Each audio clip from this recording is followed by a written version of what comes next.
Sekali lagi menyapa jemaat baik yang ada di gereja. Shalom, salam damai sejahtera bagi kita semuanya. Demikian jemaat Tuhan yang ada di rumah kita masing-masing yang mengikuti secara online. Tuhan Yesus memberkati kita. Mari kita melihat kebenaran firman Tuhan pagi hari ini. Tema kita sederhana. Pray.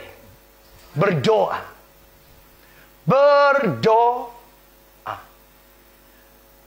Salah satu faktor penting yang harus dimiliki oleh anak-anak Tuhan untuk supaya kita bisa mengalami janji penerobosan dalam hidup kita, ialah kita harus memiliki kehidupan doa. Doa menjadi suatu faktor yang sangat menentukan bagaimana Allah bergerak menerobos. Kita tidak bisa bicara perkenanan Tuhan, hidup takut akan Tuhan, tapi nggak pernah berdoa. Nggak perlu berdoa. Yang penting saya berbuat baik, melakukan perintah Tuhan, firman Tuhan. Dengan kekuatan dari mana kita bisa melakukan perkataan Tuhan, firman Tuhan kalau kita nggak berdoa? Doa itulah yang menghubungkan. Doa itulah yang membawa kita untuk kita menerima segala sesuatu yang kita butuhkan dalam kita melakukan kehendak Allah, perintah Allah.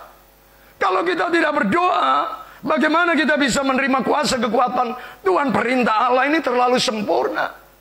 Perintah Allah ini melebihi daripada segala perintah, peraturan, ketetapan, hukum-hukum dunia. Ini peraturan yang datangnya dari surga. Tidak ada seorang pun yang bisa melakukannya kalau kita tidak menerima kekuatan yang dari Tuhan. Kekuatan itulah yang mendatangkan pada kita kemampuan, kerelaan hati, ketulusan, sampai kita bisa menjadi taat dan setia melakukan kehendak Allah sampai perkenanan Tuhan terjadi. Baru kita bicara berkenanan Tuhan, kita menikmati hal-hal yang lebih jauh lagi yang Tuhan janjikan. Itulah breakthrough, penerobosan. Nah, doa menjadi satu faktor yang sangat penting. Terlebih-lebih di dalam kita melihat hari-hari ini, Bapak Ibu. Hari-hari ini kita tahu apa yang sedang terjadi. Awan kegelapan sungguh sedang nyata terjadi. Kekuatan kegelapan sedang berusaha untuk mencoba menekan, mengancam, merusak, bahkan membinasakan kehidupan manusia. Lihat berita-berita yang terjadi. Begitu cepat, belum sampai Januari ini selesai. Cepat dan banyak peristiwa. Bukan di satu tempat, bukan di beberapa titik, tapi di banyak titik. Banyak musibah, banyak bencana, banyak hal-hal yang menimbulkan keprihatinan sungguh yang dialami oleh setiap manusia. Ingat di awal tahun, firman Tuhan sudah dikatakan. Janji penerobosan ini karena ada alasan. Allah memakai kata penerobosan, breakthrough, ini luar biasa. Bayangkan Sungai Yordan kering, bukti-bukti yang sudah kita belajar bersama-sama. Orang lumpuh 38 tahun yang seharusnya sudah hanyut dalam keputusasaan, lebih baik mati daripada menunggu dalam waktu yang gak jelas. Hidup dalam penderitaan untuk apa lagi? Sudah 38 tahun, apalagi yang bisa ditunggu? Lebih baik, ya sudah Tuhan panggil saya, sudah. Tapi kenapa orang ini bisa menantikan dengan penuh harapan sampai mengalami penerobosan? Sebuah bukti-bukti sedang Tuhan nyatakan di dalam kita. Sebab memang ada kegelapan, ada awan kegelapan yang begitu dahsyat yang harus kita terobos. Kalau kita tidak berjalan bersama Tuhan, kalau kita tidak sungguh-sungguh hidup di dalam Tuhan, saya sudah katakan, kegelapan ini tidak akan bisa diterobos dengan nikmat, kekuatan, pikiran manusia. Kalau sudah begini, kalau sudah terjadi begini, siapa yang bisa berbuat? Kalau musibah sudah terjadi, siapa yang bisa menolong?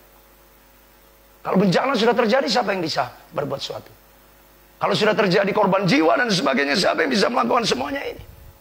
Hanya Tuhan. Amin. Hanya Tuhan yang bisa meluputkan, melepaskan, menjauhkan kita.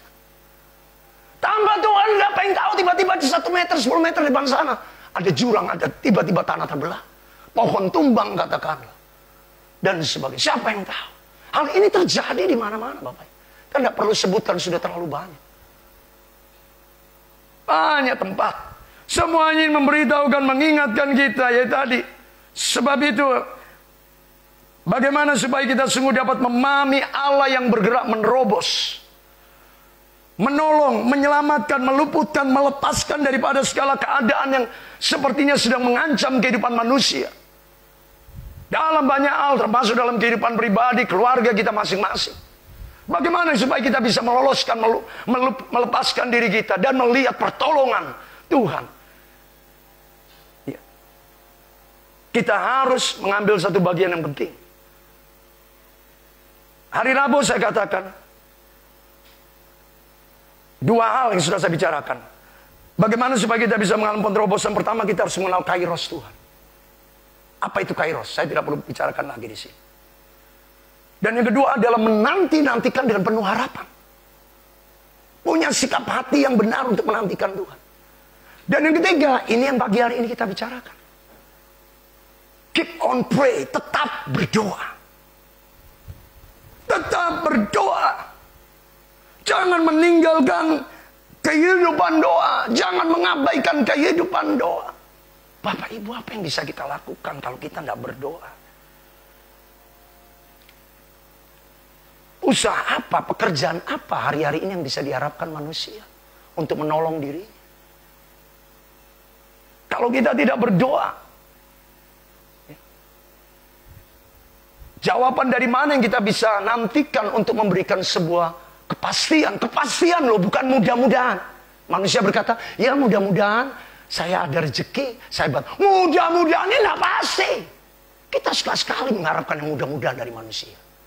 Harapkan Tuhan yang pasti-pasti aja.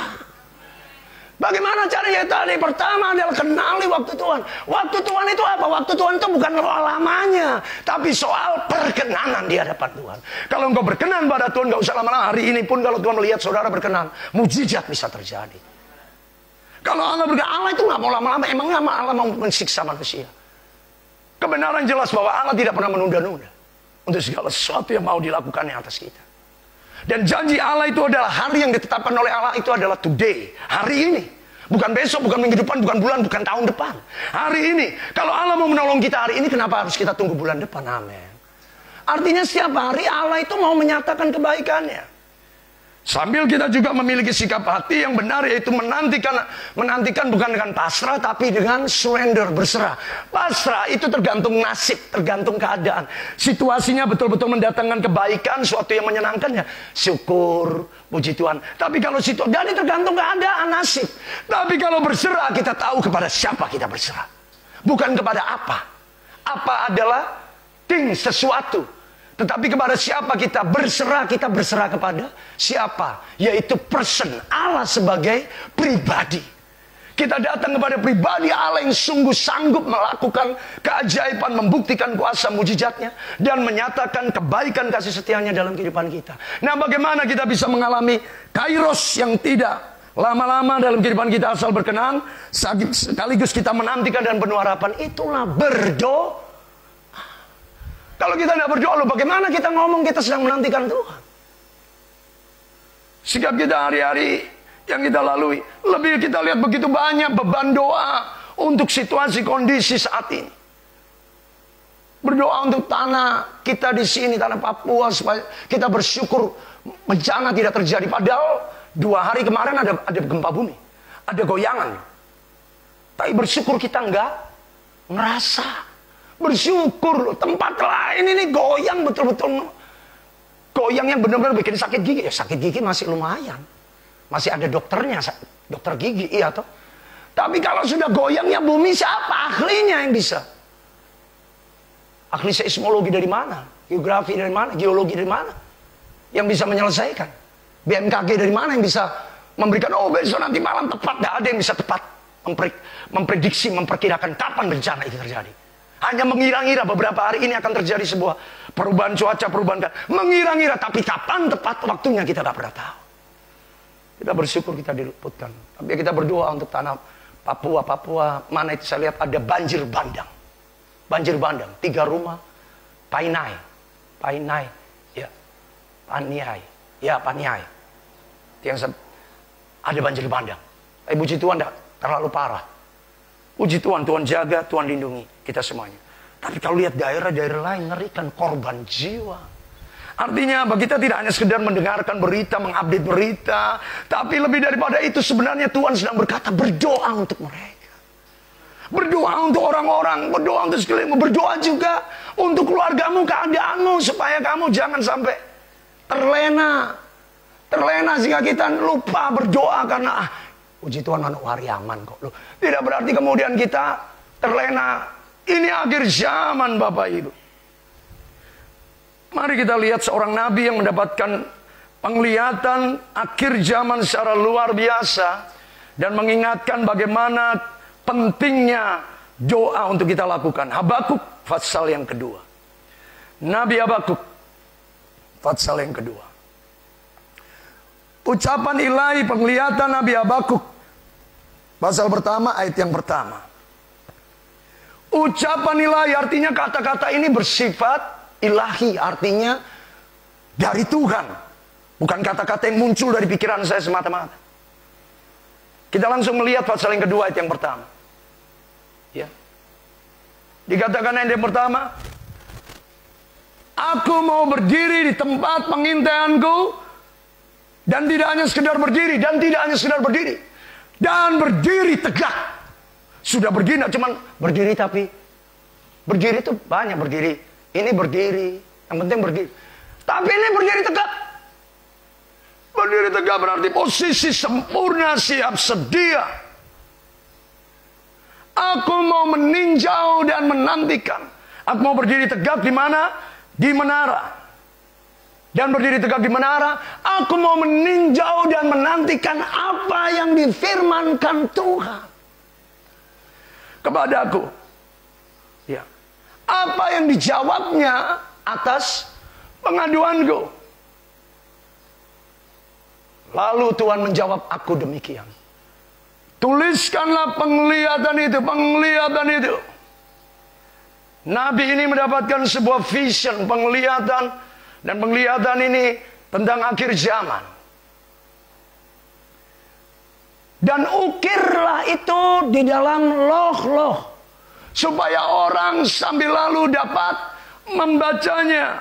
Berarti ini sebuah penglihatan, sebuah pesan Tuhan yang sangat serius. Sehingga ditulis bukan hanya sekedar ditulis di atas kertas atau pada waktu itu kulit pohon. Kalau kulit pohon besi. Tapi di loh itu batu. Tapi dalam pengertian perjanjian baru, loh itu adalah hati manusia. Loh itu adalah hati manusia. Sebab itu Rasul Paulus katakan, biarlah hidup kita menjadi suratan yang terbuka bagi semua orang. Firman itu tertulis, terukir dalam hati kita.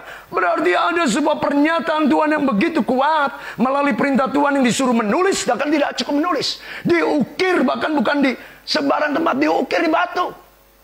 Diukir karena dalam lolo batu, supaya sampai lalu dapat dibaca. Sebab penglihatan itu masih menanti saatnya.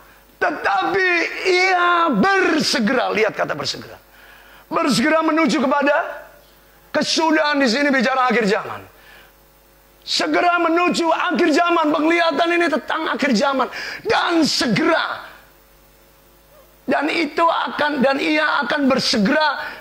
Akhir zaman ini peristiwanya akan sangat-sangat cepat. Dan tidak menipu. Tidak menipu. Kalau orang bilang hoax, oh itu hoax. Sikit-sikit ngomong kebenaran firman Tuhan. Bicara chip kita bilang, orang bilang hoax. Loh, tidak menipu.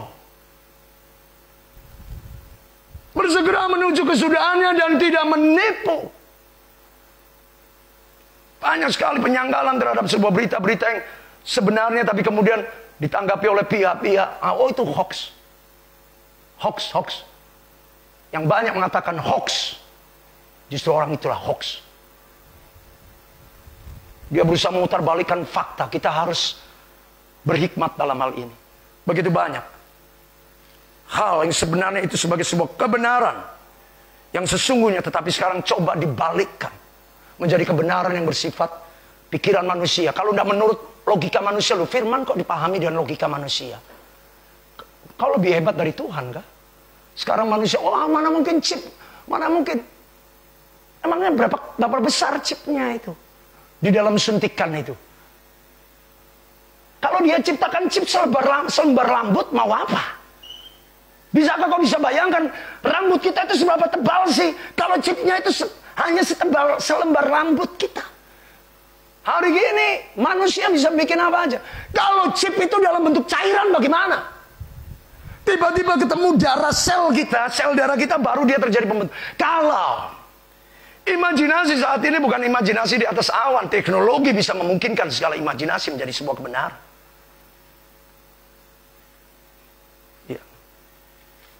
Bagaimana kalau chip itu dalam bentuk cairan ketemu sel darah kita, makanya sampai ada istilah RNA. DNA kita akan berubah menjadi RNA. Baru disitulah kemudian terjadi pembentukan sebuah alat yang mereka persiapkan. Kita nggak tahu karena memang bukan bidang kita di bidang sains. Tetapi firman Allah tidak membuat kita menjadi bodoh. Emangnya mereka lebih hebat daripada Tuhan kita. Sebab itu setiap orang yang mengatakan hoax harus bertanggung jawab. Engkau nanti di hadapan Tuhan. Firman Allah sudah jelas. Penglihatan itu masih menanti saatnya, tetapi akan bersegera menuju kepada akhir zaman dan tidak menipu. Apabila ia berlambat-lambat nanti, karena kelihatannya kemarin itu ngomong akhir zaman, saya bingung dengan hamba Tuhan yang sekarang ini menolak tentang kejadian akhir zaman dan dengan mengatakan padahal 5 tahun yang lalu, 10 tahun yang lalu mereka khotbah akhir zaman, mereka khotbah menggebu-gebu 2 tahun yang lalu tentang kedatangan Tuhan Yesus kembali, kemudian mereka angkat dengan contoh-contoh nanti akan cip. Sekarang terjadi mereka menolak semua itu. Terus kok khotbah akhir zaman 2 tahun lalu, 1 tahun lalu, 5 tahun lalu semangat, apalagi yang baru lulusan sekolah Alkitab, sekolah teologi, akhir zaman Tuhan segera datang. Tapi begitu faktor indikasi akhir zaman, bagaimana kita bertanya pengajaran eskatologis kedatangan Tuhan Yesus menjadi sebuah bahan SKS daripada mata kuliah teologi, sekolah-sekolah Alkitab. Dikemanakan itu semuanya? Kalau kita masih meragukan bahwa ini adalah waktu-waktu akhir zaman, kita mau tunggu 3.000, 4.000 tahun lagi kan? Tidak cukupkan 2.000 tahun setelah Tuhan Yesus lahir, Alkitab ini dituliskan menjadi satu waktu yang sudah cukup panjang. Bapak Ibu nunggu 500 tahun, tunggu manusia binasa oleh perang nuklir. Perang nuklir sudah di depan mata. Perang dunia ketiga di depan mata. Apa kita ngomong mau apalagi Cina sudah siap dengan hulu nuklirnya. Jangankan hulu nuklir, maaf kita ngomong jujur apa adanya. Dari mana COVID juga dari Cina, dari Wuhan kok. Apakah mereka tidak memiliki segala sesuatunya? Biological weapon. Jangan pernah lupakan itu yang dikatakan oleh para ahli kedokteran. Jangan kita hanya sepihak saja dari dokter-dokter yang kontra terhadap berita COVID. Oh, COVID ini tidak seperti ini. Tapi juga ada dokter-dokter yang meneguhkan seharusnya kita seimbang melihat berita. Tapi di balik keseimbangan itu kita harus melihat firman Tuhan di atas itu semuanya. Di antara para dokter itu sudah dipakai Tuhan untuk memberitahukan. Oke, yang mengatakan oh tidak ada masalah, yang mengatakan ada masalah, kita harus pertimbangkan. Di atas itu semuanya anak-anak Tuhan, engkau harus melihatnya bagaimana Alkitab. Sebab Alkitab lebih daripada segala sesuatunya. Kita ini ada diciptakan oleh Alkitab. Oleh firman Tuhan, langit ini kita lihat, bumi ini kita injak, udara yang kita nikmati ini ciptaan Tuhan. Bagaimana engkau bisa membandingkan segala kondisi dunia ini dengan kemampuan batas pikiran pengetahuan manusiamu yang terbatas? Kembali ke Alkitab, lihat apa yang dikatakan Alkitab. Apabila itu berlambat-lambat, nantikanlah itu. Sebab itu sungguh-sungguh akan datang dan tidak bertangguh. Akhir zaman itu akan, kemarin lihat, kok Tuhan belum datang-datang ya? Kok tanda-tanda? Loh sekarang tandanya begitu cepat, lihat ini bencana begitu cepat terjadi. Musibah demi musibah bersama dan penyakit di mana-mana. Kesusahan, orang lagi kelaparan, orang lagi stres. Ini kan kondisi yang sudah disebutkan Alkitab bahwa pada hari-hari terakhir akan datang masa yang sukar. Dunia dan segala isinya akan berubah, tidak sama lagi. Kita sudah dipersiapkan, tahun 2020 adalah awal tahun perubahan. Dunia tidak sama lagi, Bapak Ibu. Makanya disebut new normal. Bapak Ibu, terus terang, kita tidak bisa mengharapkan normal seperti dulu. Jalan kamu nggak bisa. Polusi penyakit ini sudah di mana-mana. Droplet itu, batuk, itu virus sudah jatuh. Virus jatuh di tanah, jatuh di 1 meter di segala tempat. Orang batuk, OTG. Orang berjalan, belum lagi yang harus. Pertanyaan sampai kapan kita pakai masker? Bahkan sekarang lihat, masker yang tipis pun, masker yang scuba tidak bisa. Karena terlalu tipis. Harus dibutuhkan masker yang lebih tebal. Ini sebuah kenyataan bahwa untuk kita kembali ke normal yang dulu tanpa masker sudah tidak mungkin. Apalagi OTG sudah bergerak kemana orang-orang tanpa gejala, merasa sehat. Tapi ternyata mereka itu sudah mengotori udara kita. Pertanyaan sekali lagi ya tadi, semuanya karena Alkitab sudah ngomong. Kelihatannya kemarin sepertinya Tuhan berlambat-lambat untuk menyatakan menggenapi tanda-tanda akhir zaman sebagai tanda kedatangan. Sekarang ini Tuhan katakan bersegera dengan cepat menuju kesudahannya. Kalau itu kelihatannya masih lambat, nantikan, sebab itu sungguh-sungguh akan datang. Sebab itu manusia akhir zaman dilihat oleh Habakuk ada dua. Bapak Ibu perhatikan. Manusia dalam Alkitab di akhir zaman itu yang dilihat dari dua hal. Makanya dikatakan sesungguhnya orang yang membusungkan dada tidak lurus hatinya. Orang yang membusungkan dada, hanya dua tipe manusia di akhir zaman. Habakuk melihat ketika kondisi akhir zaman akan menuju kesudahannya, maka manusia akan dipisahkan dua hal. Satu adalah orang yang membusungkan dada, yang sombong, yang merasa dirinya benar, yang merasa dirinya tahu segala sesuatunya. Itu akan terjadi, kita tidak akan kaget. Orang kan kelihatan menyolok sombongnya bukan main. Kita tidak usah heran. Habakuk mengatakan di akhir zaman orang-orang seperti ini akan muncul. Tetapi orang benar, ayat 4b, akan hidup oleh karena ada dua tipe. Orang yang akan percaya kepada Tuhan dan orang yang tanpa sadar atau dia sadar dia biarkan segala kesombongan menguasai. Itu akan menyolok, tidak bisa ditutupi.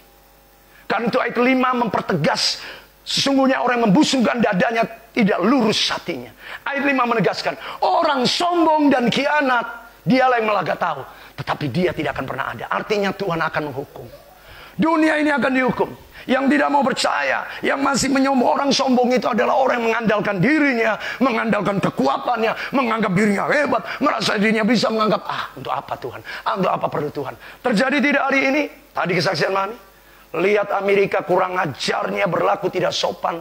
Itu sangat melukai generasi-generasi, melukai saudara-saudara sebangsa Amerika yang tidak semuanya setuju dengan cara. Seharusnya itu tidak perlu dia ucapkan di tengah angkat sumpah setelah menjadi pejabat publik, menteri daripada pemerintahan yang baru, Presiden Amerika Joe Biden. Lihat di sini, lihat kesombongan manusia, sombong dan khianat dan melaga tahu, sok tahu dan sebagainya, merasa tidak perlu Tuhan. Ini dua tipe manusia di akhir zaman. Dan ini terjadi tadi malam. Seperti yang disaksikan Mami. Bagaimana Menteri Perdagangan masih muda menyebutkan dirinya, saya tampil di sini atas dukungan suami saya. Ini laki-laki menteri. Suaminya, loh kok laki-laki ngomong atas dukungan suami? Ini kan kurang ajar betul. Ini pelantikan resmi. Oke lah kamu istilahnya bikin dosa, jangan. Ini mempermalukan negara Amerika. Apa yang jadi omongan bangsa-bangsa? Apa yang mau jadi omongan negara? Kasihan warga negara Kristen yang sungguh emangnya semuanya rakyat Amerika sudah berdosa semua kan? Apakah semua masyarakat Amerika sudah pendosa? Terus di mana Benny Hinn?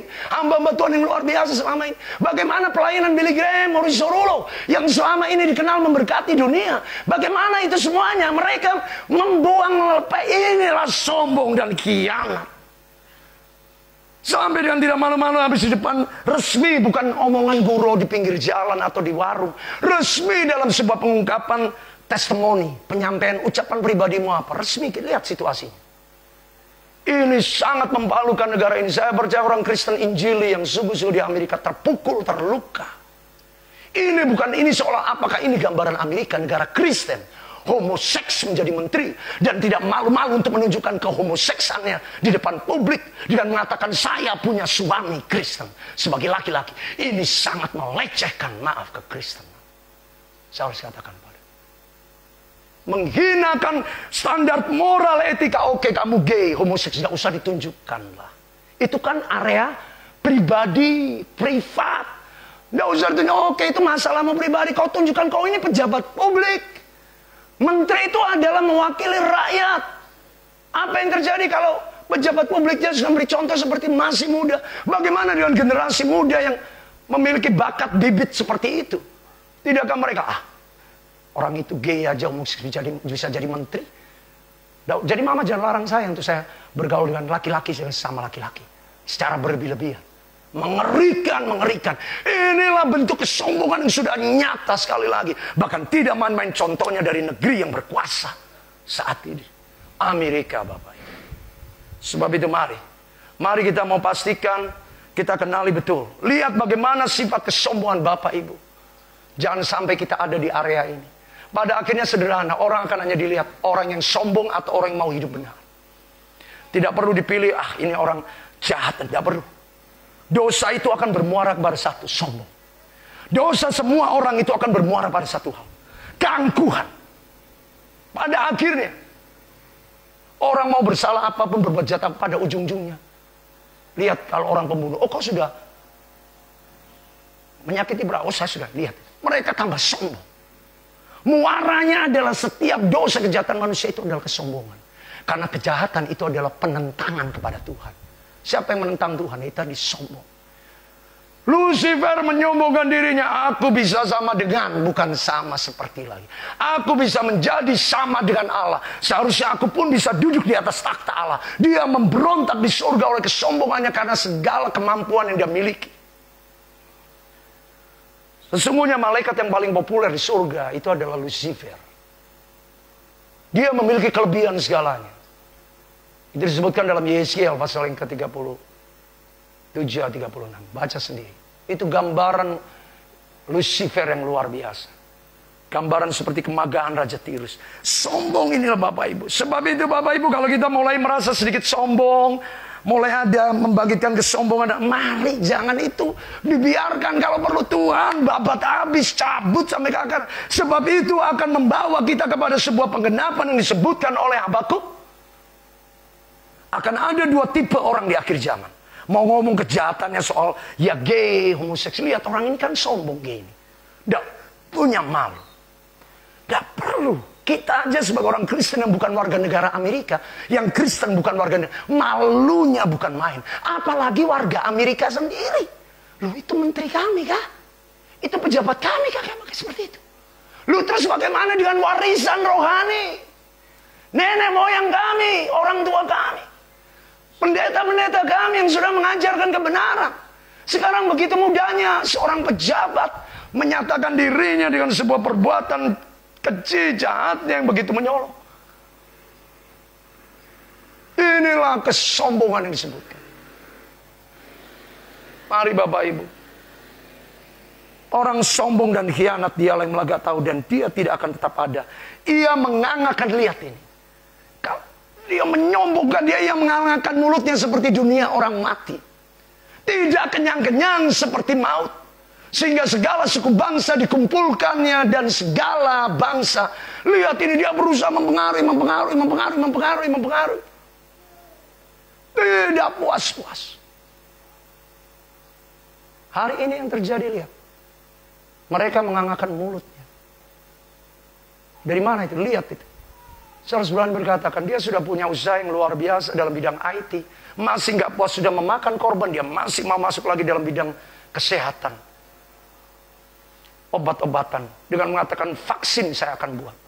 Inilah mengangakan mulutnya. Sampai apa sehingga dikumpulkannya segala suku bangsa. Segala suku bangsa dikumpulkannya, segala bangsa dihimpunkan. Lihat dia akan membuat bangsa-bangsa mengumpul untuk seperti yang sudah terjadi hari ini. Mereka semuanya akan beli sesuatu daripada mereka. Orang-orang sombong yang luar biasa. Tapi orang benar akan hidup oleh karena imannya.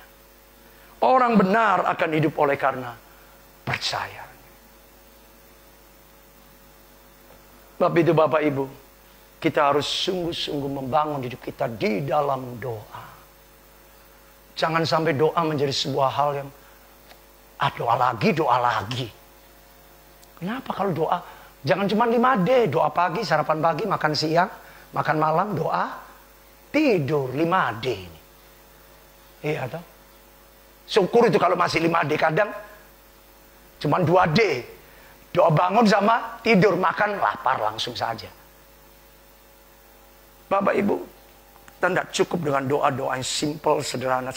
Saya tidak katakan doa kita harus panjang-panjang. Doa kita harus lama-lama. Tidak. Mari jadikan doa menjadi sebuah kehidupan yang selalu mendorong. Artinya gini, begitu punya waktu kosong, yuk gunakan itu untuk cari Tuhan. Jangan sudah sibuk punya waktu kosong main game ya. Oh chat sana sini, internet sana sini, lihat WA masuk apa lewat Instagram masuk. Oh kita sibuk. Padahal itu waktu kosong yang seharusnya kita bisa gunakan untuk kita bisa berdoa.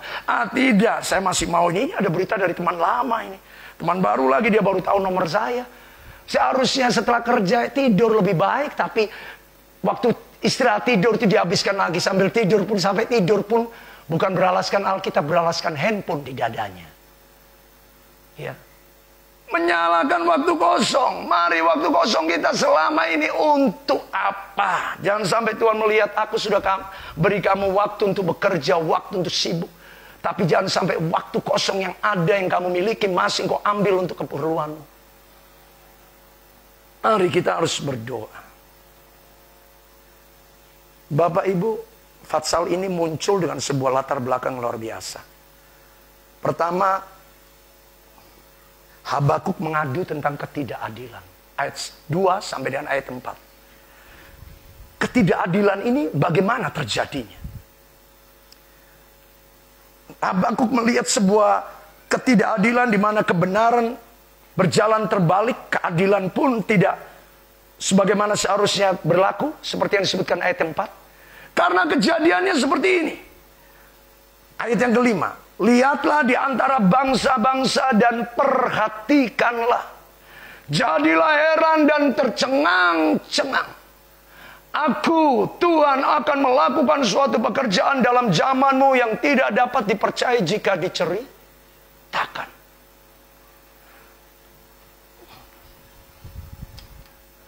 Sebab sesungguhnya aku akan membangkitkan suatu bangsa, yaitu orang Kasdim. Suatu bangsa yang ganas dan tangkas, yang melintasi lintang bujur bumi dan mendiami tempat yang bukan kediamannya untuk menjadi kepunyaannya. Perhatikan ayat selanjutnya. Kudanya lebih cepat daripada macan tutul. Macan tutul itu atau cheetah itu adalah makhluk tercepat larinya. Lari tercepat makhluk hidup adalah cheetah atau macan tutul. Dikatakan kudanya lebih cepat daripada macan tutul dan lebih ganas daripada serigala pada waktu malam. Pasukan berkudanya datang menderap. Ya. Yang datang dari jauh. Seperti Raja Wali yang menyerang mangsanya. Maka dikatakan selanjutnya ayat yang ke-9. Sebab segala bangsa itu melakukan kekerasan.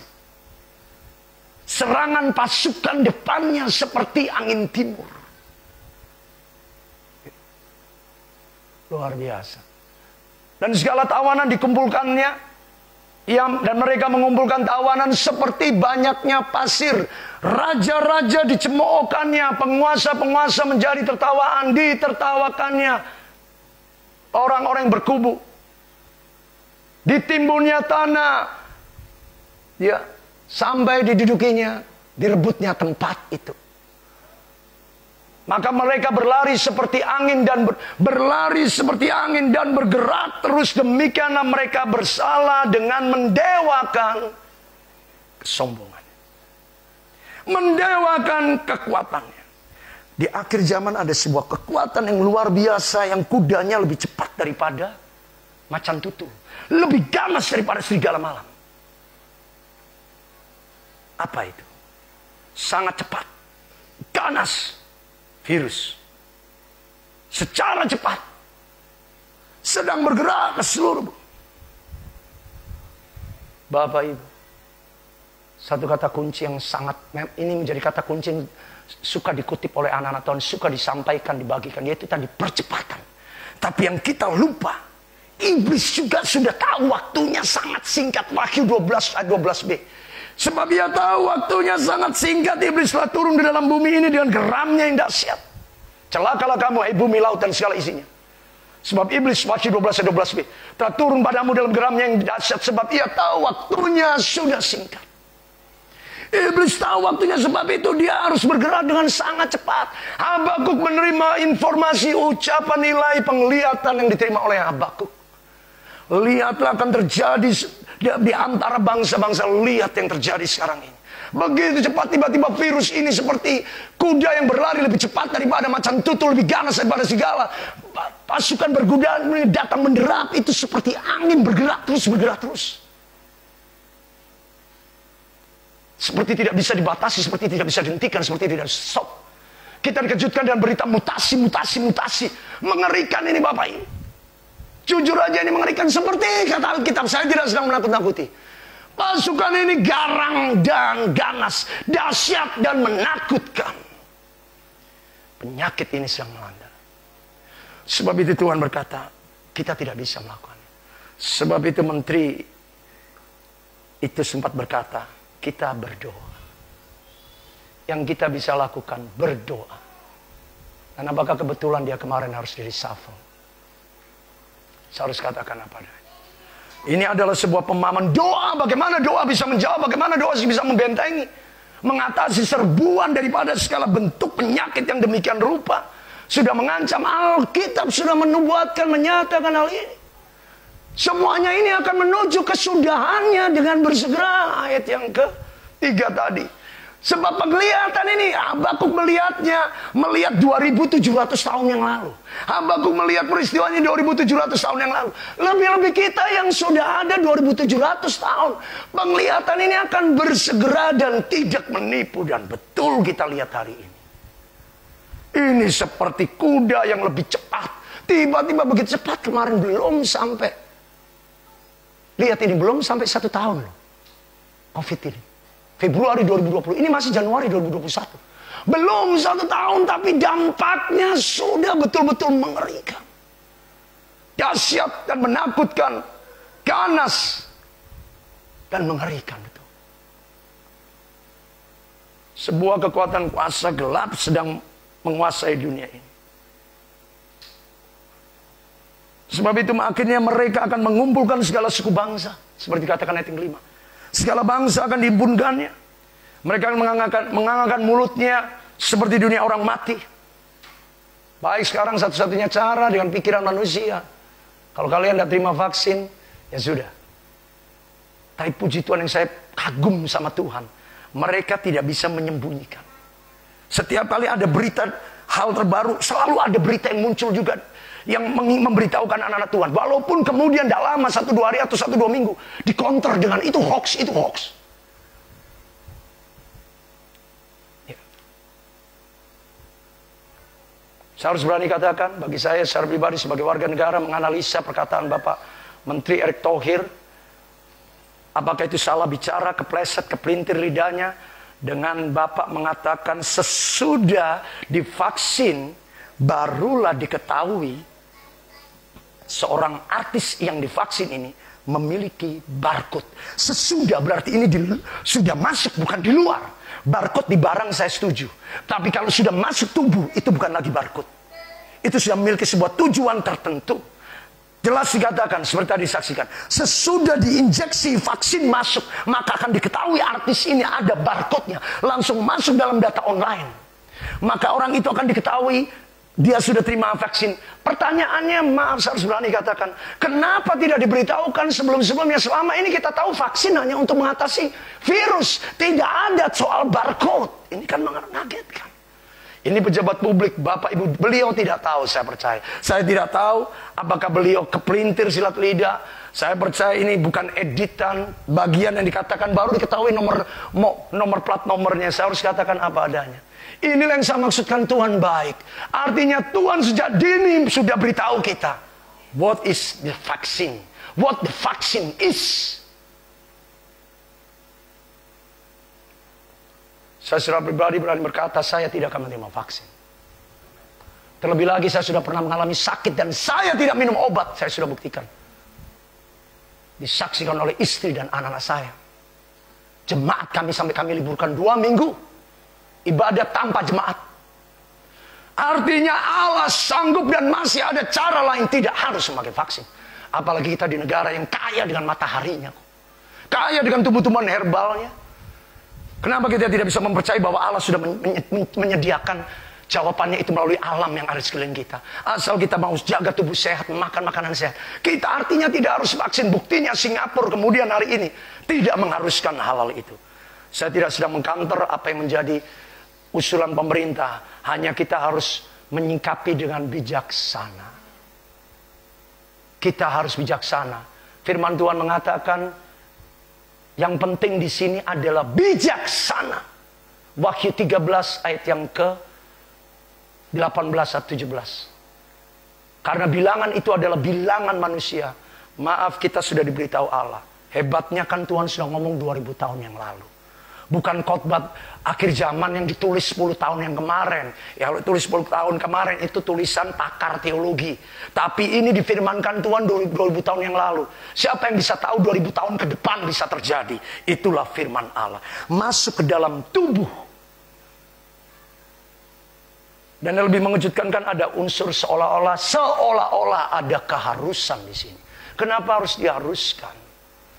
Sesuatu yang masuk ke tubuh itu harus betul-betul melewati. Inilah Bapak Ibu, bagaimana kuasa kegelapan dunia ini sedang berusaha membawa setiap manusia tunduk kepada sebuah kekuatan dunia yang tidak kelihatan ini. Tapi sebenarnya sangat nyata. Sangat nyata. Ya. Lebih lagi kita sudah bersama-sama melihat apa yang dikatakan oleh Habakuk. Makanya kita tidak kaget Yeskiel pasal 7:25 berkata demikian. Akibat daripada peristiwa dan latar belakang seperti ini, Yeskiel pun sebelumnya sudah menuliskan. Ketakutan datang dan mereka mencari, Yeskiel pasal 7 ayat 25. Ketakutan datang dan mereka mencari keselamatan tidak ada. Yeskiel pasal 7 ayat 25. Ini ya, ketakutan datang dan mereka, Bapak Ibu ini tidak buru selamat. Kenapa ya? Kecelakaan Sriwijaya. Mau bersuruh Tuhan tolong saya. Emangnya kita penjahat di samping kanan Tuhan Yesus yang masih bisa ngomong. Tapi kalau meledak di udara, mana bisa Tuhan ampuni saya. Tiba-tiba, Bapak Ibu kita tidak pernah tahu. Kalau tiba-tiba bencana, kapan kita kesempatan Tuhan ampuni bertobat, tidak ada waktu. Sangat cepat, lebih cepat daripada macan itu lebih ganas daripada serigala malam. Serigala yang menyerang pada waktu malam, sangat ganas. Ini yang sedang terjadi hari ini. Ketakutan, di mana-mana orang mengalami ketakutan. Sebab itu ayat 26 dikatakan bencana demi bencana akan datang.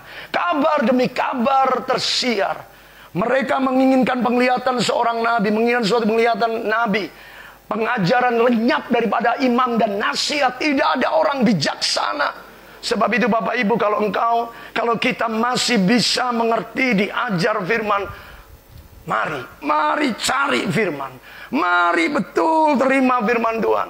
Supaya jangan sampai kita tidak tahu apa yang terjadi di depan kita. Dan kita, loh Tuhan kenapa? Tidak, kita harus mencari Tuhan. Ini waktunya setiap orang. Lihat tanda-tandanya sudah di depan mata. Bukan hanya dengan lihat sampai pejabat publik Amerika yang sedemikian rupa mencoreng integritas karakter bangsa, identitas yang harusnya dibangun sebagai negara yang beragama, beradab, sopan, santun. Itu tidak ada sama sekali.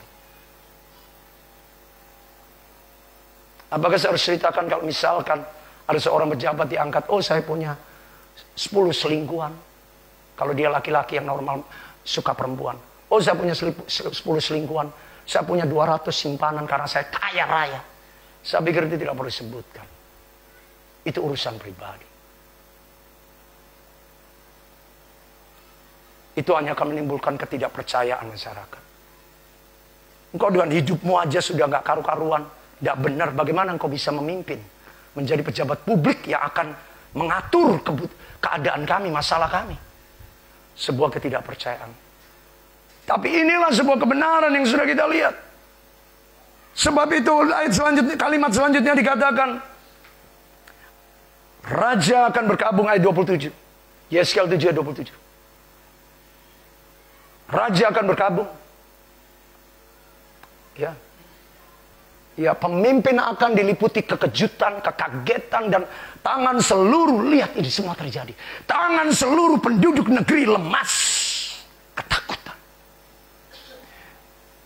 Artinya setiap nabi itu berkaitan. Nubuatan nabi-nabi ini banyak berbicara tentang akhir zaman. Itu tidak bisa dipisahkan. Sebab itu mereka dituliskan menjadi firman Tuhan. Dikumpulkan pernyataan nabi-nabi. Karena setiap perkataan nabi itu berkaitan satu dan lain. Apa yang menjadi pesan yang disampaikan Habakuk sudah berkaitan. Dan apa yang diberitakan oleh Allah melalui Yeskiel sebelumnya. Melalui Yeremia, melalui Yesaya. Kalau kita teliti Apa yang disampaikan pesan nabi-nabi itu semuanya membawa sebuah pesan yang hampir sama. Menjadi sebuah peringatan, tanda-tanda peristiwa di akhir zaman. Nah sekarang inilah kita harus minta hikmat Allah sungguh-sungguh. Supaya kita bisa melihat bagaimana hal ini apalagi sekarang sudah terjadi. Sudah terjadi. Nah kita yang sudah terjadi, apakah kita cuek? Ada apa-apa, yang penting kan saya sehat sendiri. Yang penting kan kota saya, tempat saya aman dan sebagainya. Tidak bisa Bapak Ibu. Kita berada di planet yang sama. Bumi di sini sama seperti struktur tubuh. Kalau yang sakit itu jempol kaki, tubuh kita ikut sakit. Kalau yang sakit itu di bumi belahan sana, dunia ini akan ikut sakit. Kalau di belahan bumi ini semua akan ikut sakit. Kita ada di dalam tempat yang sama. Hanya yang membedakan adalah areanya. Sama seperti kampung ini, kampung itu tetap satu distrik. Kita ini dalam istilah virtual komputer disebut dengan global village. Kita village bukan global city lagi. Global village. Village itu desa. Desa global. Kita ini penduduk dunia itu sudah ada dalam sebuah desa yang bersama. Makanya COVID yang tadinya cuma di Wuhan sekarang bisa ada di Indonesia. COVID yang tadinya cuma ada di Wuhan bisa ada di kutub. Bisa ada di hutan Amazon. Semuanya. Kenapa kita ini tidak bisa ngomong kita aman-aman? Tidak. Kita semuanya berada pada kembali harus sebagai anak-anak Tuhan. Apa yang Tuhan mau untuk kita lakukan. Supaya ketika hal itu terjadi, baik ketika tidak di tempat kita, kita alami atas hidup kita, kita tahu, ini bukan soal peristiwanya, ini bukan soal musibahnya, tetapi antara kita dengan Tuhan. Ini bukan soal COVID-nya, siapapun nanti akan meninggal kok. Dengan cara apapun kita meninggal. Tapi pertanyaannya adalah bagaimana kita secara pribadi dengan Tuhan. Adakah kita sudah siap dengan semuanya itu? Kalau kita katakan, kenapa Tuhan tidak bisa hindarkan, luputkan bagi anak-anak Tuhan yang terpilih, yang berkenan, Allah bisa meluputkan. Tapi kalau sebagian besar harus mengalami, Wahyu 17 ayat 17. Semuanya ini sudah dinubuatkan oleh Alkitab Bapak Ibu. Sebab Allah telah menerangi 17. Ini ayat penting. Kenapa kejadian Wahyu harus terjadi?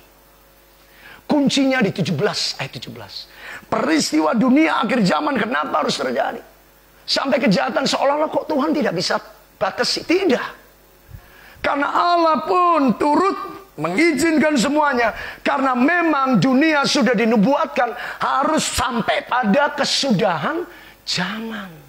Ujungnya zaman. Sebab Allah telah menerangi hati mereka sehingga mereka melakukan kehendaknya dengan seia, sekata, dan untuk memberikan, lihat ini, pemerintahannya. Pemerintahan dunia akan diserahkan pada kuasa si jahat. Untuk memberikan pemerintah kepada siapa? Binatang, the beast. Tambah sadar, dengan vaksin ini seluruh dunia, ayo. Kamu berikan kekuatanmu pada saya. Mari bayar. Bapak Ibu, ujung-ujungnya memang peristiwa Wahyu 13 ayat 17 tidak langsung menunjuk soal virus yang dimasuk. Ini soal ekonomi. Tapi saya percaya chip lewat vaksin ini hanya awal. Sampai kita terbiasa menerima vaksin. Sampai kemudian saya harus katakan cryptocurrency. Jangan katakan maaf terlalu picik kalau kita katakan dulu Mastercard. Semua itu bergerak dengan teknologi.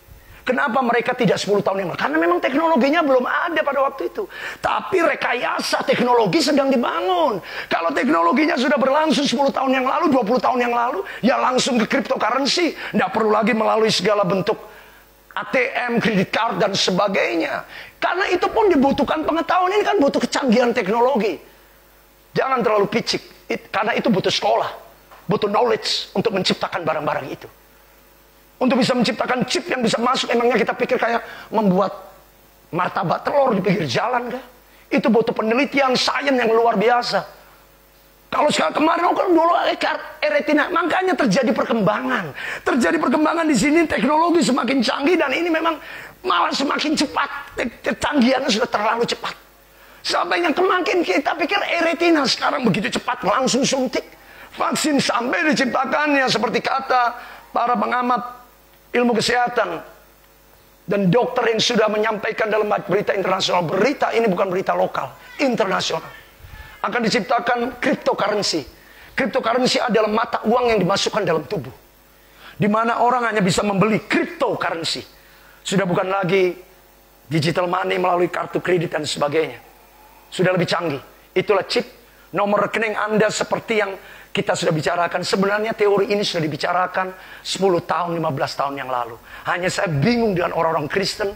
Maaf, hamba-hamba Tuhan yang 10 tahun yang lalu. Saya masih ingat bagaimana dulu ada seorang hamba Tuhan namanya Bapak Peter Condro. Sebagai seorang pimpinan Mission Care. Sampai beliau keliling Indonesia mengkhotbahkan akhir zaman sampai lembu merah berkaitan. Terus di mana semua orang dan menubuatkan tentang tanda-tanda ini perang. Kemudian sekarang menyangka, ini bukan akhir zaman. Oh ini bukan. Maaf saudara-saudara berkata, sebuah ketidakjujuran hati nurani. Jangan mencari rasa nyaman Bapak Ibu. Jangan mencari keamanan hamba Tuhan. Kalau memang dan kita memberitakan kebenaran, memberitahukan fakta firman Allah dan akibatnya, kita akan mengalami aniaya. Akibatnya kita akan mengalami kesulitan hidup. Itulah risiko kita menjadi hamba Tuhan. Jangan menjadi hamba Tuhan yang mencari rasa aman. Karena engkau sekarang sudah punya jabatan, punya kedudukan. Sebagai pimpinan organisasi, sebagai pimpinan dalam bidang-bidang yang strategis. Yang punya kedudukan. Dan kemudian bangun rasa aman secara pribadi daripada, maafkan saya tahu Anda harus memikirkan juga bagaimana hubungan dengan organisasi, hubungan dengan pemerintah dan sebagainya. Tetapi lebih daripada itu kita harus memastikan hubungan kebenaran kita dengan Tuhan. Hubungan dengan kebenaran dan dunia ini sesaat. Kalau sudah bom atom jatuh, perang dunia sudah jatuh, kita mau kemana sih? Gereja mau di mana? Domba-domba ini akan tercerai-berai. Kembali lagi domba jemaat Tuhan. Keselamatan itu bersifat pribadi, tidak tergantung satu pribadi dalam keluarga. Kita hari-hari tidak bangun iman kita sungguh-sungguh. Kalau saat perang terjadi, situasi terjadi, kita akan terpisah. Jangan kata, mana suamiku, mana istriku, mana anakku, mana gembalaku, tidak ada itu. Semuanya hanya bertanggung jawab secara pribadi. Kita akan dipisahkan. Tapi maaf, kita yang mencari rasa aman, kita akan hoax dengan berani mengatakan, oh saya tidak terima vaksin, saya siap divaksin. Maafkan saya dengan berani katakan, tegaskan, saya tidak terima vaksin. Harus cukup adil. Harus cukup, biar terjadi sebuah keseimbangan pernyataan. Saya percaya banyak orang Kristen akan terombang-ambingkan. Karena ada banyak tokoh-tokoh hamba Tuhan berani berkata, saya siap divaksin. Secara jujur, walaupun pada akhirnya ini adalah sebuah pilihan. Tapi jujur aja, Anda siap divaksin, risiko Anda aman. Risiko Anda tidak ada. Anda tidak akan menjadi pihak yang ditarget oleh pemerintah. Ditarget oleh banyak hal. Mungkin diburu, mungkin dikejar. Tapi terus terang, yang berani menolak vaksin, kami harus siap dengan risiko. Tapi Tuhan kami sudah mengatakan, Tuhan Yesus sudah mengajarkan, barang siapa mengikut Tuhan, harus siap pikul salib. Menyangkal diri. Kita tidak mau cara sama. Mari kita memikirkan yang terburuk, apa yang terjadi. Bisa jadi hal-hal yang terburuk akan terjadi. Ini sudah waktu. Tuhan kita disalibkan kok. Yang menyalibkan pemerintahan dunia pada waktu itu Pontius Pilatus, pemerintahan Romawi. Daniel sendiri pun harus berhadapan dengan undang-undang konstitusi negara Babel, Media, Persia. Dan untuk itu dia harus dimasukkan ke goa singa.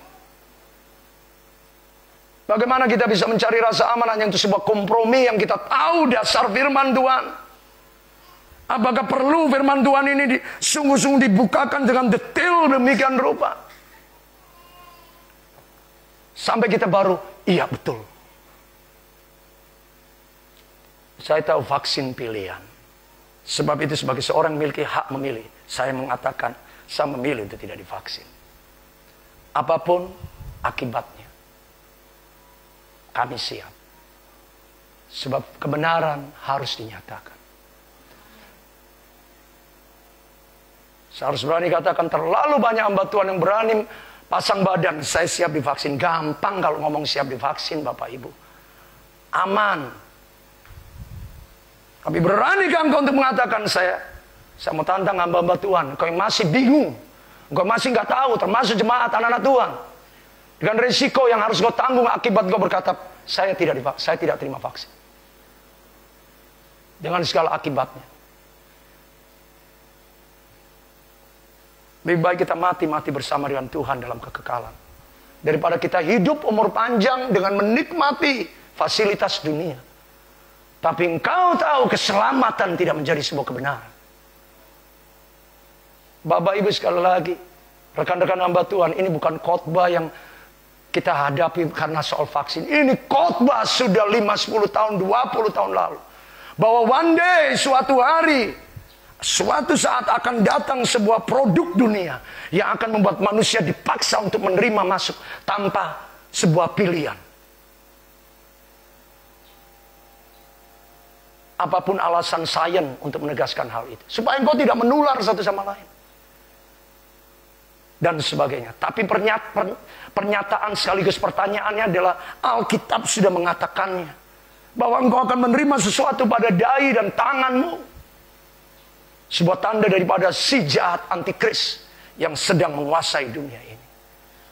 Dan hal ini sedang terjadi. Sekali lagi saya bersyukur itulah Tuhan. Tidak ada perbuatan kegelapan tersembunyi. Rekayasa langsung ada kelompok kedokteran internasional. Kelompok sains internasional memberikan resikonya, mereka pun ditangkap. Mereka pun dipenjarakan. Sudah risiko. Praktek mereka ditutup. Walaupun kemudian ditimpali dengan berita medsos, media massa yang berbicara, oh itu hoax. Hanya untuk membelokkan kebenaran kepada kebenaran yang lain. Yaitu hoax itu sendiri. Saya harus menyampaikan hal ini. Berdoa bukanlah hal sederhana. Kita bisa kuat melalui semuanya ini kalau kita berdoa. Makanya Habakuk meresponi penglihatan yang mengerikan. Dengan demikianlah mereka berdosa dengan mendewakan kekuatannya. Ini saat lihat ganas, menakutkan, dahsyat, mengerikan.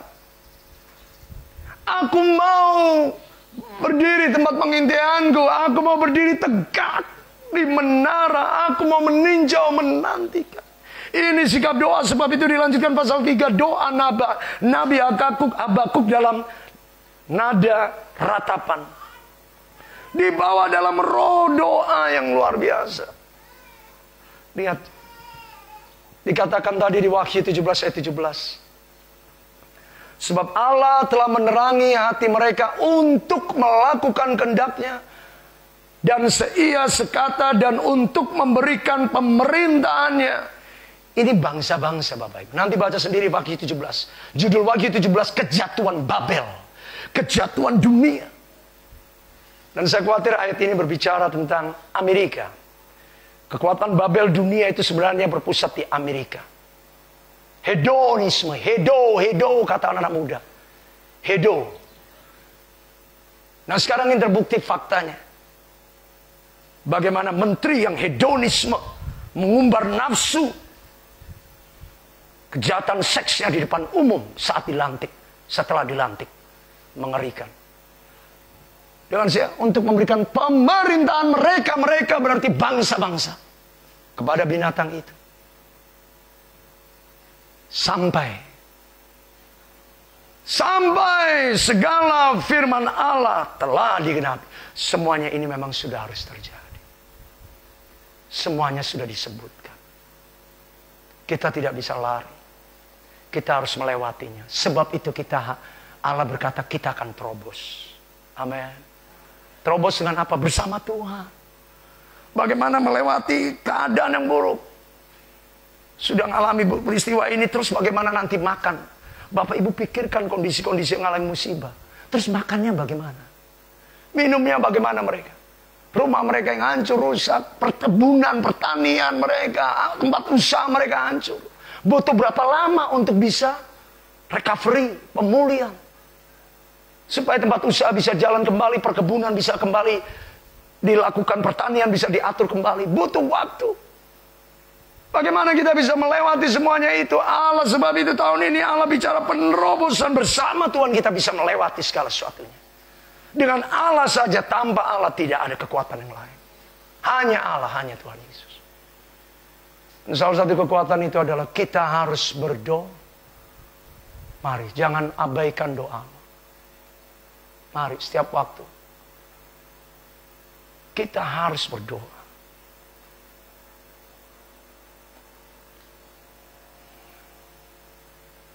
Waktu berjalan cepat ya. Atau bahan saya yang memang sudah banyak ya. Secara singkat aja, apa itu doa? Doa itu sikap berwaspada. Makanya dikatakan aku berdiri di tempat pengintaianku. Tidak cukup berdiri dan berdiri tegak di menara. Itu berarti sikap sempurna, berjaga-jaga sempurna, mengintai adakah musuh datang, adakah sesuatu yang akan menyerang kami, adakah sesuatu yang sedang terjadi untuk menimbulkan sebuah kecelakaan bahaya. Mengintai dalam keadaan berjaga-jaga penuh. Jadi kalau saudara jemaat gereja, Tuhan harus berdoa supaya kita berjaga-jaga penuh untuk mengingatkan jemaat, untuk mengingatkan orang percaya. Waktunya kalau kita tidak berjaga-jaga, kita tidak tahu tiba-tiba serbuan kuasa si jahat menyerang lu.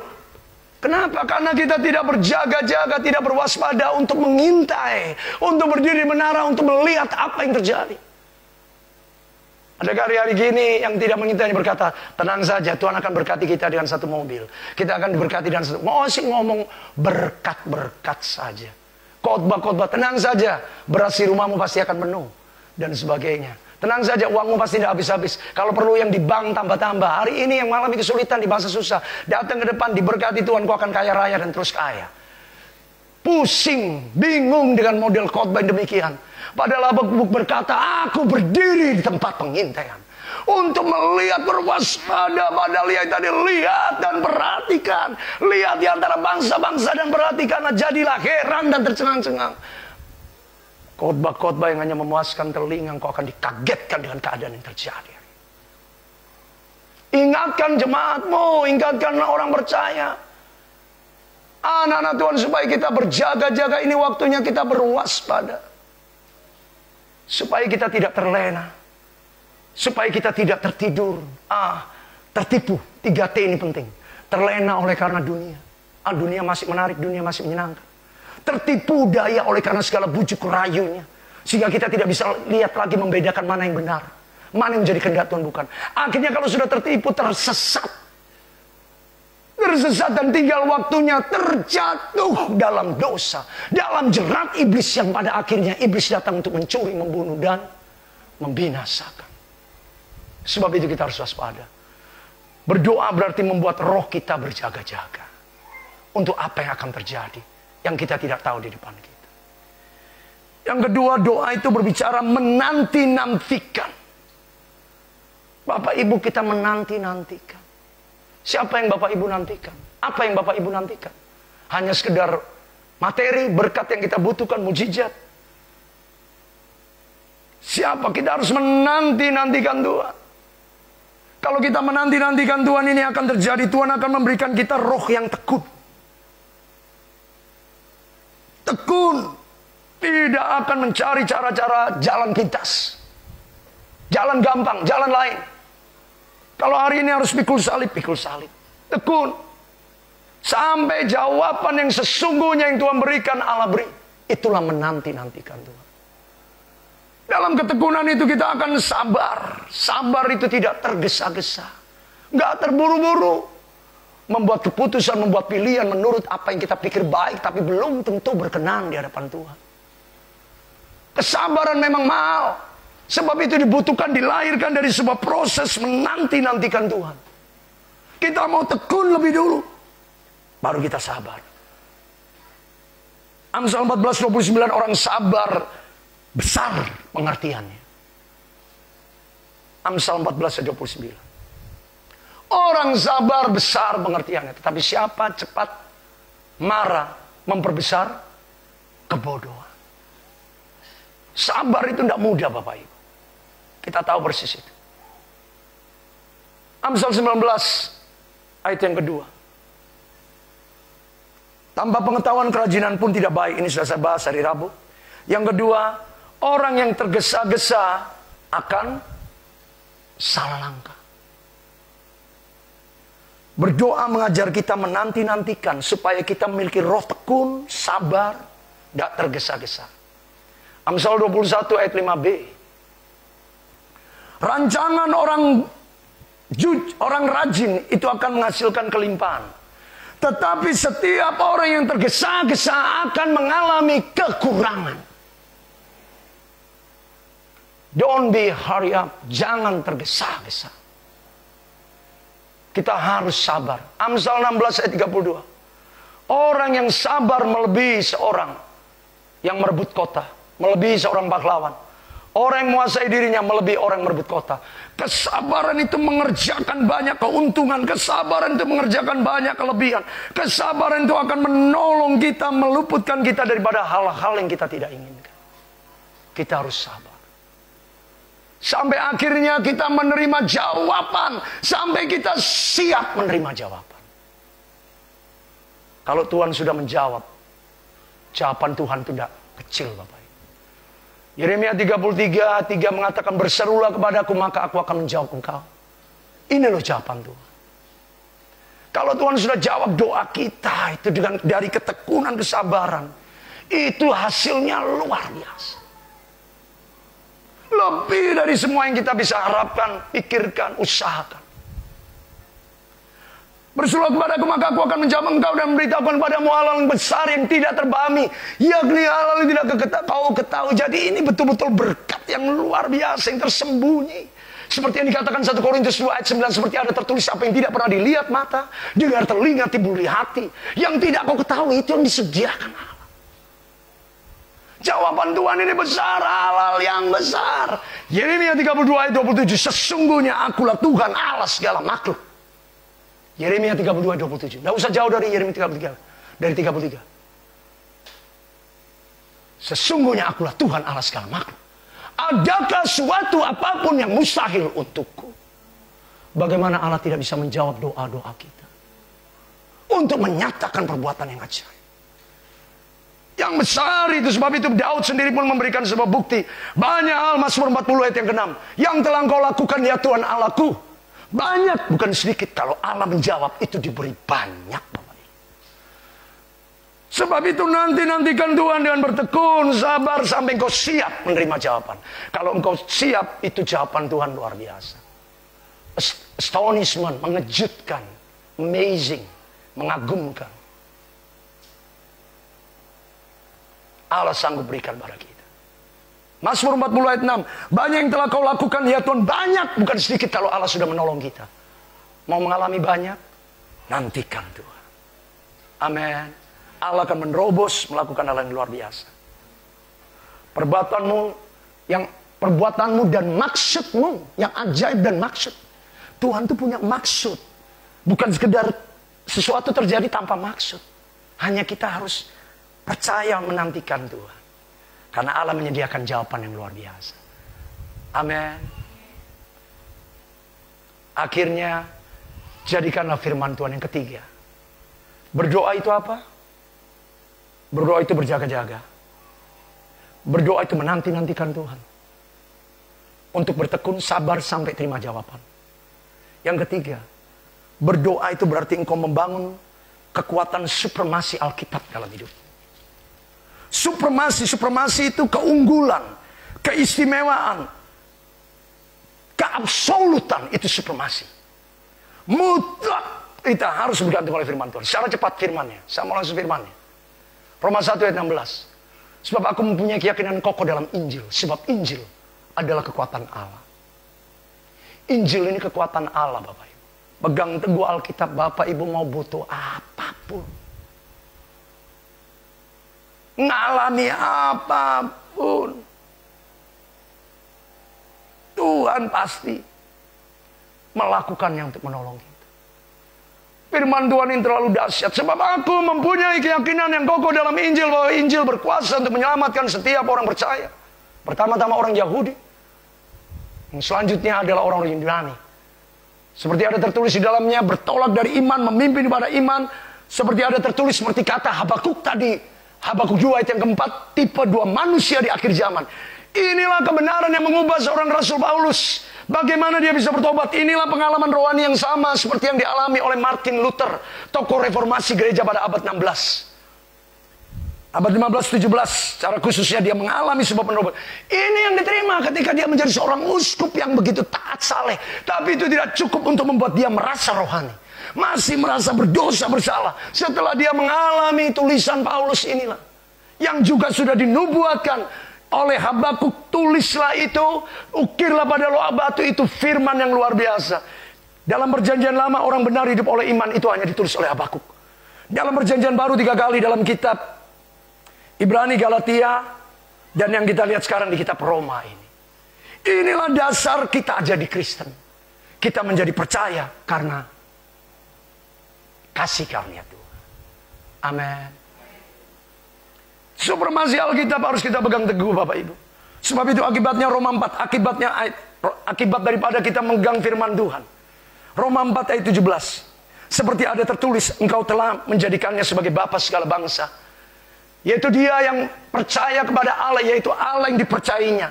Yang Allah yang membangkitkan orang mati. Inilah akibat firman. Allah yang membangkitkan orang mati. Dan yang menjadikan dengan firman-Nya apa yang tidak ada menjadi ada. Inilah akibat firman. Kuasa firman Tuhan itu begitu dahsyat. Dan cukup sampai di sini, lanjutkan Roma 10 ayat 11. Jadi iman timbul oleh pendengaran. Dan pendengaran oleh firman. Jadi kalau tambah firman, supremasi Alkitab dalam hidup kita, bagaimana kita bisa memiliki hidup iman yang sehat dan benar. Jadikan iman sebagai otoritas yang mengambil alih firman Tuhan dalam kehidupan kita. Iman timbul oleh pendengaran akan Allah menerobos, Allah bergerak. Biarlah doa menjadi sebuah gaya hidup, sebuah kesukaan, sebuah kerinduan besar. Untuk kita dapat berwaspada, menanti-nantikan Tuhan. Dan pada akhirnya, supremasi Alkitab menguasai seluruh kehidupan kita. Amin. Mari kita berdoa. Haleluya.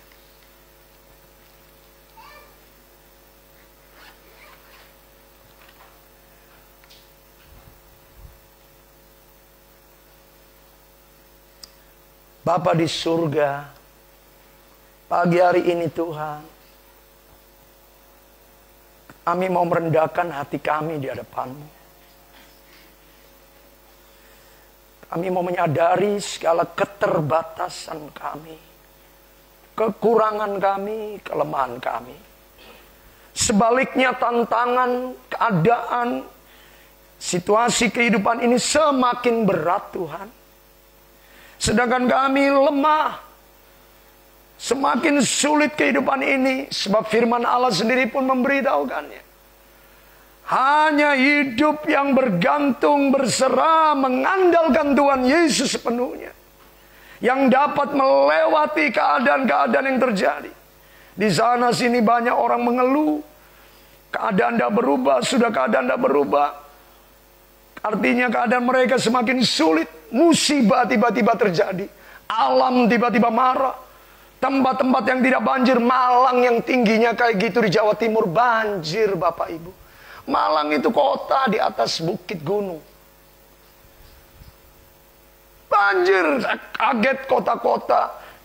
Jalan-jalan utama mereka Dieng. Jalan-jalan favorit tiba-tiba tenggelam. Daerah di Noyo.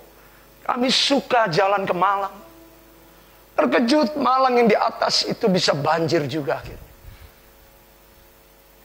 Artinya ini bukan hanya terjadi dengan soal hal yang kecil. Hal yang besar seperti, saya harus katakan terus terang, Manado peristiwanya cukup mencekam.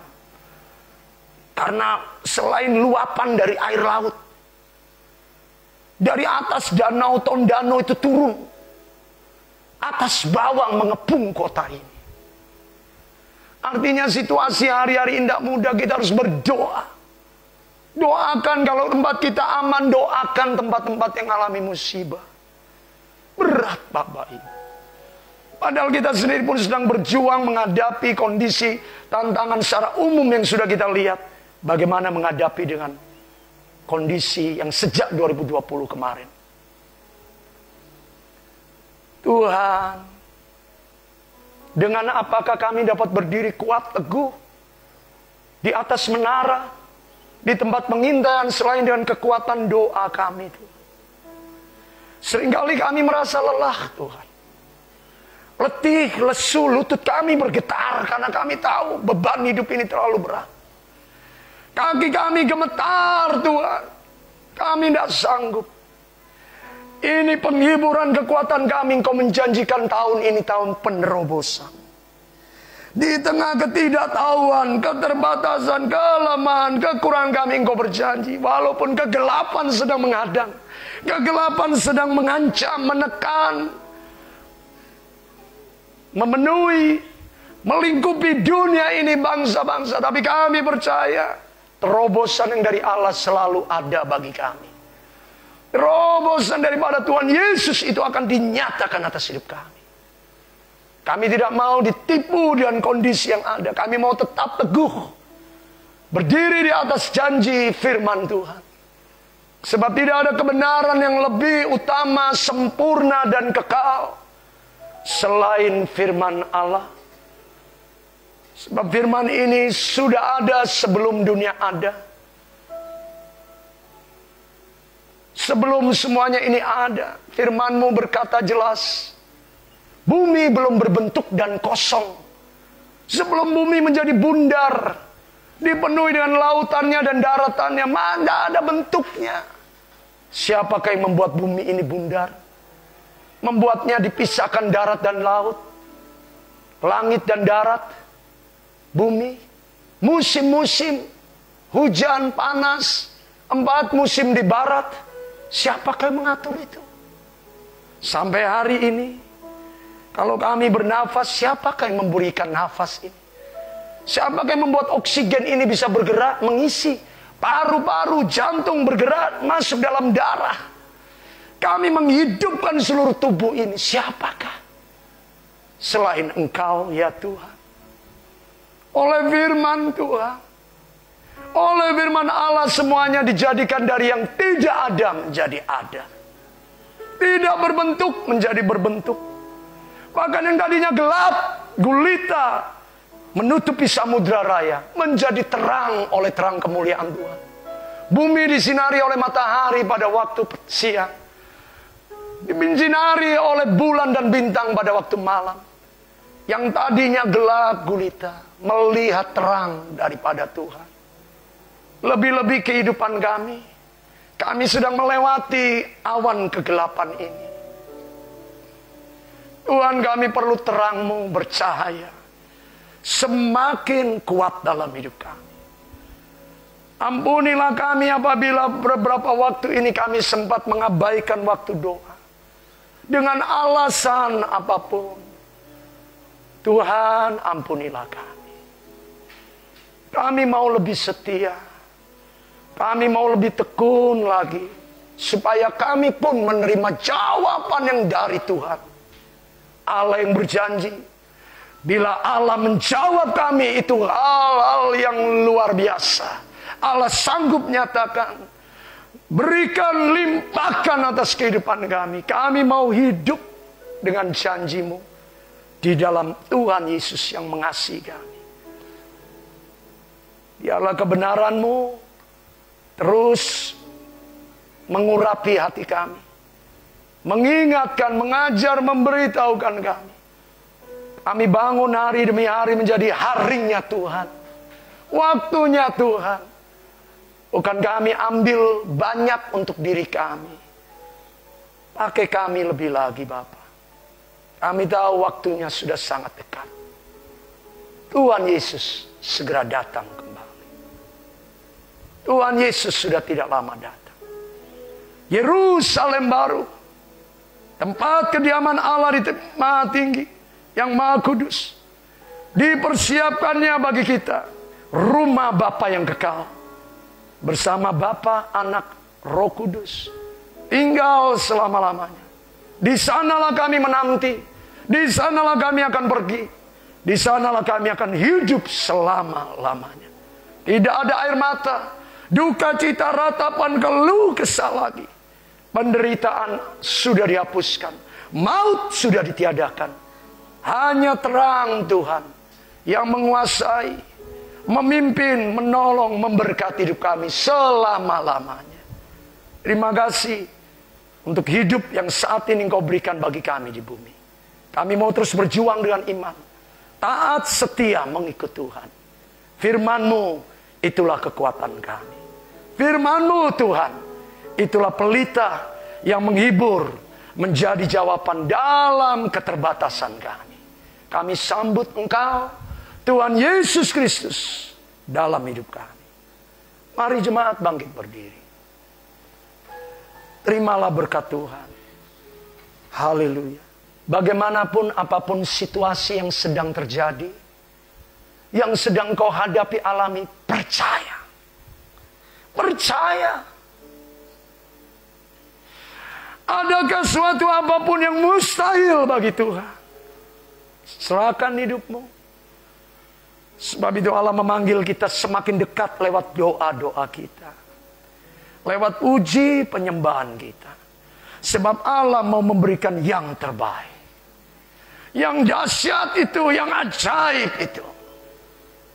Ketika dunia takut, khawatir, gelisah, engkau pasti dipelihara Tuhan. Ketenangan, damai sejahtera, kasih sukacita surgawi melimpah dicurahkannya bagi kita. Sebab itu angkat tanganmu, buka hatimu luas, supaya Allah melihat ada banyak tempat untuk Allah berikan dari surga. Segala berkat-berkat yang kita perlu. Sebab kasih karunia kebaikan kemurahan daripada Allah Bapa, Allah Anak, Allah Roh Kudus di dalam nama Tuhan kita Yesus Kristus sudah diberikannya, dicurahkannya melimpah atas kehidupan kita. Wajahnya selalu memandang kepada kita, diperhatikan, diawasi, dipedulikannya kita, dijangkaunya kita dengan tangannya, dibimbingnya kita, bahkan dipegangnya kita dengan tangan kanan yang membawa kita kepada kemenangan yang disediakannya. Alamilah hidup berbahagia oleh roh kasih, sukacita, kebenaran yang diberikan oleh Allah Bapa. Dalam rumah tanggamu, dalam kehidupan pribadi, pekerjaan, usaha, masa depan. Bahkan Allah yang tidak pernah terpikirkan, tidak terjangkau, Allah sendiri yang melakukannya bagimu. Sebab Allah yang menyertai kita adalah sungguh-sungguh dahsyat. Adalah Allah yang melakukan jauh lebih dari yang dapat kita doakan dan pikirkan sekalipun. Kasih karunia rahmat Allah Bapa menyertai kita. Kekuatan kuasanya memegang kita, membawa engkau terus naik, tidak turun, jadi kepala bukan ekor. Engkau pasti berhasil, engkau pasti beruntung, sehingga keadaanmu beda dari orang dunia ini. Bahkan mereka akan melihat kemuliaan Tuhan. Jadilah saksi, jadilah berkat, sampaikanlah kepada dunia berita kasih karunia dan kebenarannya. Allah memberkati kita semuanya. Kasihnya dengan kasihnya yang kekal, sempurna dan ajaib memenuhi kita semuanya. Mulai dari sekarang ini sampai Maranatha, Tuhan Yesus datang kedua kalinya. Dalam nama Tuhan Yesus Kristus Allah yang kami muliakan, kami sudah berdoa bersama saya yang percaya menerima berkat Tuhan. Kita katakan amin. Kita beri kemuliaan bagi Tuhan.